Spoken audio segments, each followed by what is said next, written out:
देखिए inspired word आ रहा है, इंस्पायर्ड वर्ड आ रहा है तो इसका थ्योरी देखेंगे। इसका आंसर फर्स्ट होगा, ए होगा। अब क्या एरर बनेगा, कैसे बनेगा देखेंगे। इसका फैक्चुअल डेटा प्रोजेक्ट करने की कोशिश करेंगे। एक वर्ड होता है इंस्पायर्ड ऑफ, इंस्पायर्ड के तुरंत बाद ऑफ का आना बहुत जरूरी। एक वर्ड और होता है डियर डिस्पाइट होता है। क्या होता है, डिस्पाइट होता है।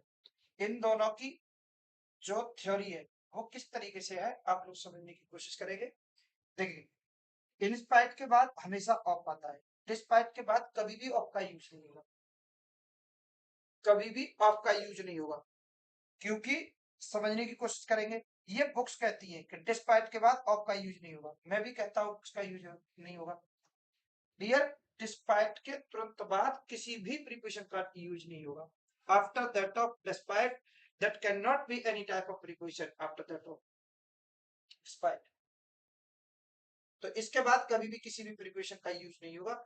इसके बाद हमेशा ऑफ का यूज होता है और इसके बाद कभी भी ऑफ का यूज नहीं होगा। सेकंड ग्रामर अगर मैं इसकी बोलूंगा तो आप लोग उसको भी समझने की कोशिश करेंगे। दूसरा, इंस्पायर्ड के बाद हमेशा फ्रेज का यूज होगा। इंस्पायर्ड ऑफ के बाद फ्रेज का यूज होगा और इसके बाद में सेंटेंस का यूज होगा। इसके बाद में सेंटेंस का यूज होगा।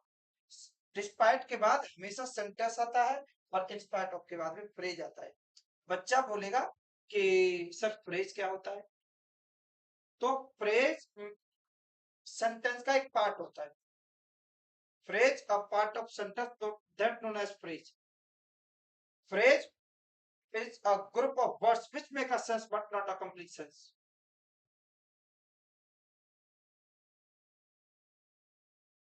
शुद्ध बात करके देखेंगे, फुल स्टॉप आने तक कभी भी इसमें कहीं पर भी कैसे भी कोई भी ऑक्सिलरी वर्ब मेन वर्ब नहीं आती। That is called phrase.